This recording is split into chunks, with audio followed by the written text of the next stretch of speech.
Interacțiunea părinți-adolescenți. Părintele antrenor. Lecția 3. Dragi părinți, adolescenții dumneavoastră au nevoie să fie ghidați și sfătuiți. Este adevărat, nu reușiți mereu și este perfect uman, dar este important să faceți un efort, mai ales pentru a-i asculta pe adolescenți. Uneori însă, lipsa de timp, o atitudine prea critică și strictă, sau dimpotrivă prea permisivă sau prea protectoare, nu îi ajută pe adolescenți. Ca și părinți, interpretați situațiile din punctul dumneavoastră de vedere, cel al unui adult instruit, și nu din punctul de vedere specific al adolescenților, care au nevoi complet diferite. Există riscul de a nu înțelege și de a nu sesiza semnele de disconfort sau nevoia de atenție și afecțiune pe care încearcă să le comunice, chiar și indirect. De asemenea, nu trebuie uitat faptul că mediul familial le poate influența dezvoltarea creierului. Când copiii dumneavoastră devin adolescenți, dumneavoastră ca și părinți intrați în acea fază care se numește criza. Nu mai știți cum să vă comportați cu copiii, orice ați face se dovedește a fi greșit și nicio abordare nu pare să funcționeze. Ceea ce uitați adesea este că și adolescenții intră la această vârstă într-o criză majoră și prin urmare au extrem de multă nevoie de dumneavoastră ca părinți pentru a putea depăși neplăcerile adolescenței. În această lecție veți învăța despre o interacțiune bună cu adolescenții dumneavoastră și cum să construiți o relație bună cu ei. Să începem cu o serie de sfaturi venite direct din gura adolescenților, pe care îi cunosc personal, pentru că participă la întâlnirile pentru adolescenți pe care le organizăm. Una din activități este să le oferim adolescenților un spațiu sacru, de ascultare, în care se pot descărca fără teama de a fi judecați sau certați. Iată câteva răspunsuri și întrebări. Ce ați dori ca părinții voștri să nu facă deloc cu voi? Nu trebuie să creadă că sunt fotocopia lor și trebuie să accepte că am idei și opinii diferite. Nu ar trebui să mă trateze mereu ca pe un copil. Aș prefera să fiu tratat ca un egal, pentru că pot înțelege deja multe lucruri. Nu trebuie să fie mereu în spatele meu ca să nu cad, ci trebuie să înțeleagă că doar dacă fac greșeli pot învăța și crește. Nu ar trebui să subestimeze importanța de a se interesa cu mai multă pasiune de viața mea. Nu ar trebui să mă judece mereu, ci să mă pună într-o poziție în care să mă pot deschide și să mă pot destăinui lor. Nu ar trebui să-mi impună prea multe standarde și ar trebui să mă lase liberă, să fiu eu însămi. Nu ar trebui să-și descarce stresul și furia pe mine. Ar trebui să vină acasă și să vorbească cu mine ca niște adulți și să-mi explice motivele nervozității lor. Nu ar trebui să mă certe fără să înțeleagă motivele comportamentului meu. Nu ar trebui să fie omniprezenți și ar trebui să-mi lase spațiul de care am nevoie pentru a mă bucura. Nu ar trebui să se îndoiască mereu de mine, ci să-mi dea încredere și să creadă mai mult în mine. Câte dintre aceste acțiuni interzise ați comis deja, iar și iar, fără să vă dați seama de gravitatea lor? Ei bine, acum că aveți o listă cu ceea ce nu ar trebui făcut, vă sfătuiesc să o tipăriți și să o așezați într-un loc unde să o puteți citi în fiecare zi, până când va deveni automat să evitați să faceți unele dintre aceste acțiuni.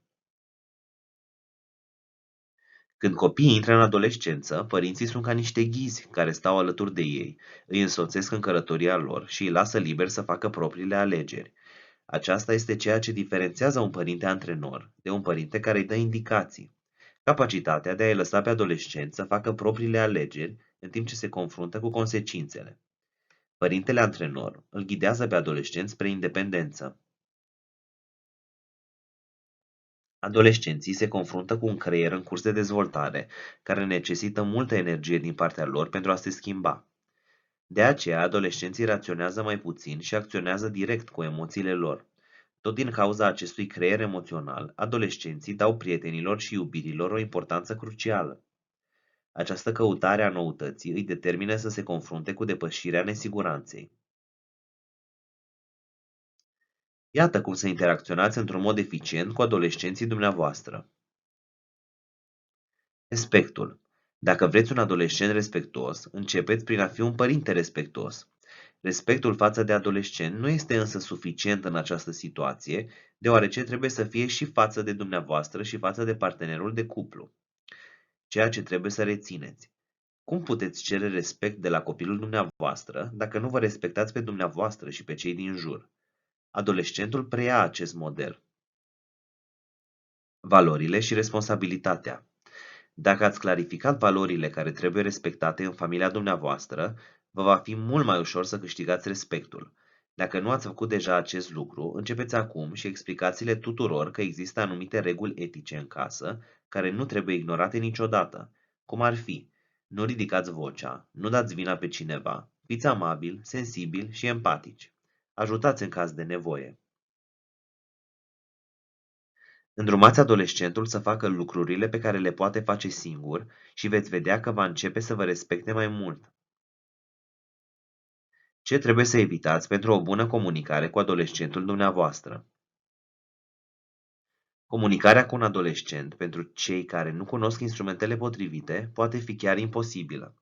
De fapt, principala problemă a comunicării constă în faptul că părinții experimentează bunăstarea sau nefericirea adolescenților ca fiind ale lor.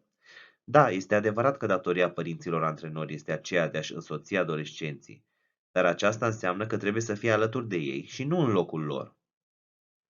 O altă problemă de comunicare este legată de dorința de control a părinților.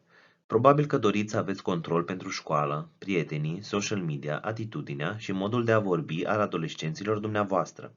Vă spun că singurele lucruri pe care le puteți controla sunt următoarele: atitudinile și reacțiile, dragostea dumneavoastră, valorile pe care le transferați, exemplul pe care îl dați, organizarea casei și finanțele.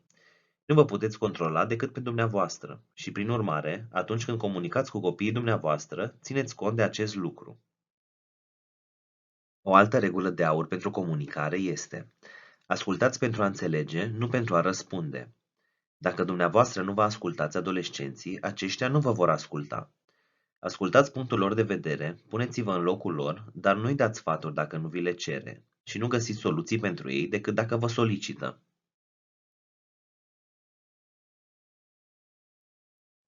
Dacă copilul vă provoacă, detașați-vă de reacția dumneavoastră emoțională, numărați până la 15 și întrebați-vă dacă ceea ce vă îndeamnă să vorbiți este nevoia dumneavoastră sau nevoia ei sau a lui. Gândiți-vă de ce vă vorbește fiul sau fiica în felul acesta. Ce se întâmplă? Cum puteți fi de ajutor? Și apoi răspundeți cu calm.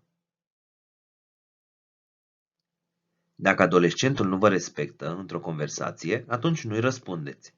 Părăsiți discuția spunându-i că o veți relua când se va calma. Asta pentru că în acel moment, poate că fiul sau fiica dumneavoastră are nevoie doar să se descarce. Poate că nu aveți nicio legătură cu motivul furiei lui sau a ei și de aceea este corect să nu suferiți și să nu vă supuneți atitudinii lui sau ei. Succesul unui părinte depinde de o formulă: C-R-I-R. Sigur vă întrebați, cum poate un părinte să pună în practică toate aceste sfaturi fără să explodeze vreodată? Ei bine, în primul rând, nu este posibil. Niciunul dintre noi nu este perfect și ca ființe umane facem greșeli tot timpul. Ceea ce vă pot sfătui însă este să vă amintiți mereu să vă repetați cuvintele magice care se rezumă la formula C-R-I-R. C. Conexiune. Orice s-ar întâmpla, nu uitați că legătura este cel mai important lucru pe care îl puteți avea cu adolescenții dumneavoastră. A rămâne conectat cu ei înseamnă să nu închideți niciodată total relația. Conexiunea este o bătaie pe spate, o îmbrățișare, chiar dacă nu o dorește. O întâlnire obișnuită pe care o aveți împreună, un prânz doar pentru voi. R. Răbdare. Este nevoie de răbdare, nu ne putem aștepta la rezultate peste noapte. Adolescenții sunt supuși furtunilor hormonale. Gândiți-vă, nu fiți impulsivi, vedeți ce se întâmplă cu adolescenții dumneavoastră și nu vă gândiți niciodată că nu aveți suficient timp pentru ei. I. Iubire. Mulți adolescenți nu se simt apreciați. Nu uitați să vă iubiți fiul sau fiica și să vă amintiți mereu părțile sale bune. Dacă adolescenții nu se simt apreciați, înseamnă că comunicarea este complet greșită. R. Respirația. Respirați profund, numărați respirația și amintiți-vă că singurul lucru pe care îl puteți controla sunteți dumneavoastră. Controlați felul în care reacționați, nivelul de furie pe care îl atingeți, modul în care vă descărcați această furie și felul în care vorbiți cu adolescenții dumneavoastră. Reconectați-vă cu emoțiile, învățând cum să le gestionați în mod inteligent. Amintiți-vă, este important să ascultați fără preconcepții și să ieșiți din schemele mentale pe care le aveți pe baza propriei experiențe, care nu este cea a fiului sau a fiicei. Amintiți-vă, comportamentul adolescenților poate fi inconsecvent, extrem, contradictoriu și aceasta este o stare normală. Prin urmare, comportamentul ciudat, oricât de reductivă ar fi această definiție, este normal. Vă mulțumim că ați urmărit această lecție. Vă invităm să urmăriți lecția 4, în care vom prezenta strategii de comunicare pentru adolescenți.